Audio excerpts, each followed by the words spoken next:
Hi, I'm Vaughn from the Gamers Hub, and I'm here with Stan Just, who's producer on The Witcher 3. Hi Stan, how you doing? Worked pretty well. Cool. So yeah, we interviewed CD Projekt RED last year about Witcher 3 and what we saw. So since the last Gamescom, what's happened to the development of Wild Hunt, and where are things now? Well, definitely the finishing of the game happened. so now we're going to the polishing phase and debugging phase, optimizations and that sort of stuff. But things are going pretty well, and I'm sure that we will finish on time. Cool. So yeah, between The Witcher 2 and Witcher 3, Geralt has definitely changed. He's got his memory back, and he's a little older. How has this been reflected in the way he feels to play compared to The Witcher 2? Well, it definitely won't be reflected in his slower movements in terms of combat. So, because it's, for example, the combat is now like we tripled the amount of animation that we use, and the combat itself it feels more fluent, more responsive in the controls. So, in this regard, you won't feel the age of The Witcher. It's always The Witcher. Has this extra knowledge coming back reflected in the way the combat happens? Does he know new abilities that he's regained, or? I don't know whether he knew how to use crossbow previously, but now he does. Definitely he uses crossbow, and he learned how to use the signs in an alternative way. So each of the 5 Witcher signs has now an alternative mode. So to give you an example, the art is now not only the force push, but it also can be used as an area of effect. So the Witcher goes downwards, and the wave, spreads around him. So yeah, as we all know, The Witcher 2 never really released on the PS3 at all. So how would that affect PS4 players who were previously PS3 players and they've come to pick up the game? There's no save to continue from. There's nothing. It's like a fresh start. Yeah, sorry about that, but definitely Wild Hunt is a standalone game. So first off, don't worry, you won't feel lost in the game. Everything will be explained to you, and the parts that you really need will be recapped at the beginning of the game or somewhere in the parts of it. So the newcomers will feel comfortable with it. While the other players which know the game already because they played the previous parts or they know the novels, for example, from Andrzej Sapkowski, will discover an additional layer of depth in this title. And how does that reflect in the way the world's changed from your actions in 2? Well, we do not disclose the specifics about taking the saves from the previous parts, but it definitely affects of how things are going in The Witcher 3 Wild Hunt. So yeah, as this is not only like your first foray into a big open world, it's actually one of the largest open worlds that's really available for anyone to play in. How much of a challenge has that been for creating quests or just filling the world with things to do? Yeah, especially the filling is the hard part, because doing the Wild Hunt, we wanted to preserve the intensity of the story-driven game that we had in The Witcher 2 Assassin of Kings. So now, when we are faced with the open world, we still wanted to fill it, and we still wanted it to be very action-based. So yeah, there was a lot of content to produce for us. When we have like dedicated teams for main quests, for side quests, for minor quests. There are like hundreds of quests in this game, and also there's a team dedicated only for the living world. So like filling up the areas which are not occupied by the quests at this moment.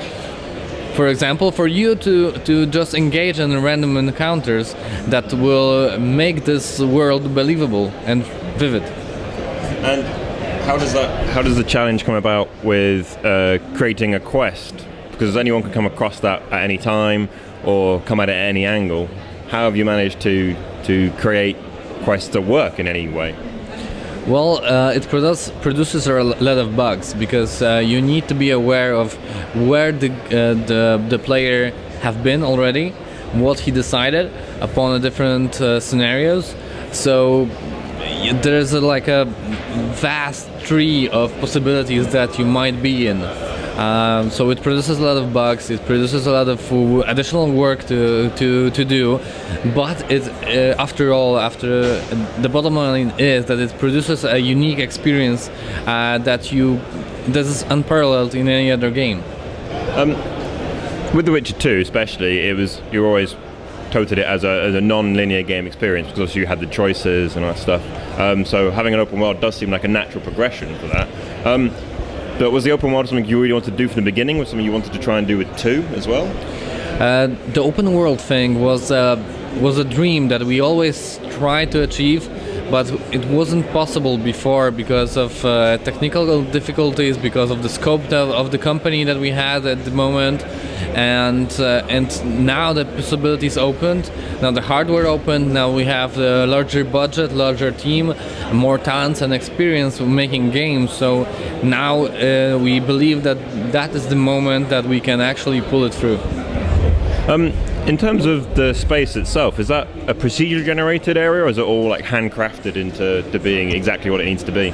Of course, procedural generation of environments or the quests would be very convenient for us because it will save a lot of time, but we believe that we will lose the part of intensity and the story-driven aspect of the game. So fortunately and unfortunately, because of the amount of work that is put into it, we decided to handcraft each quest and each environment and each encounter that you stumble across. That must have taken a very long time to do. Very long time. In the behind closed doors preview we saw, and it's kind of been glimpsed at some gameplay trailers that have come out, there's quite an extensive dismemberment kind of mechanic there. What was the choice to bring that in for Wild Hunt? Well, that was a kind of a thing like maybe we could try it, and then we did a prototype and oh my god, we have to do it. It's like, oh, we don't have time, no, we have to have it. Like, yeah, so we are working hard on dismemberment, and this is actually my favorite part of the game because it's something that you will note, definitely. It's a gory element, but it's an adult game, so whatever.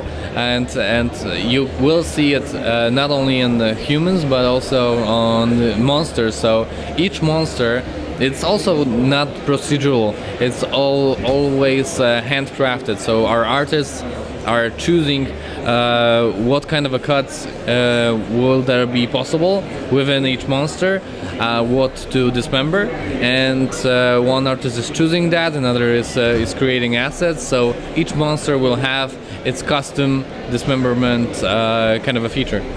Was it a struggle to try and bring it in without making it seem comical? Because obviously it is quite funny, but as you say, this is a dark and a mature game with dark themes.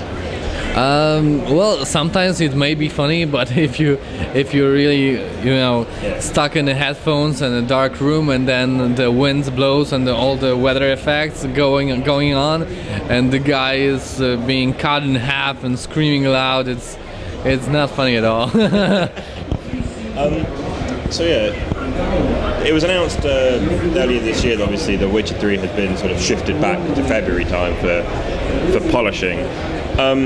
Was this mostly to avoid sort of similar issues that have happened in the past with The Witchers? Because obviously there've been bugs, and then the enhanced editions usually come out later, and they're the complete version of how it's supposed to be.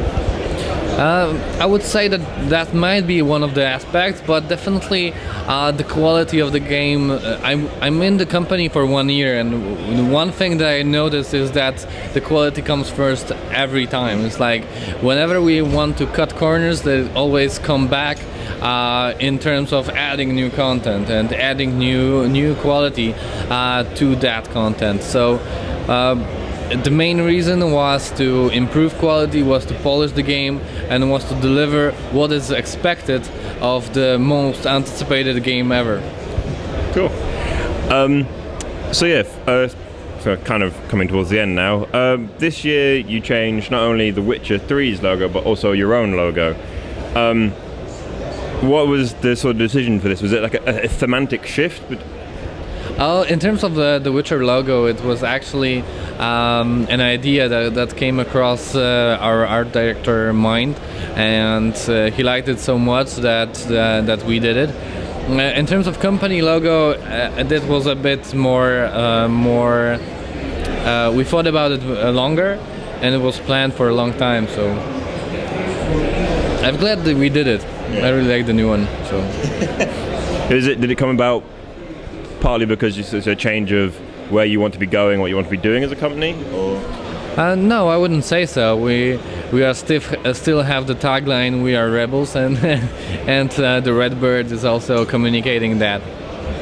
And finally, bit of a self-indulgent question probably, but what's your sort of favourite feature of Witcher 3 that you think fans might enjoy the most? Unfortunately, I already spoiled it because it's dismemberment, but but also since I'm working on the character department, so I have the character artists to work with.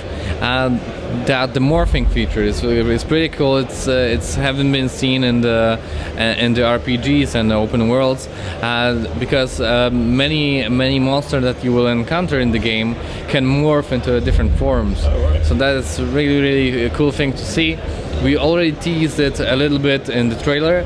There's one take of a morphing monster there, and during the presentation, during the demo, also the No Man's Land's race of the werewolf is also buffing up a little bit. So it also adds the variety to the pool of monsters that we have.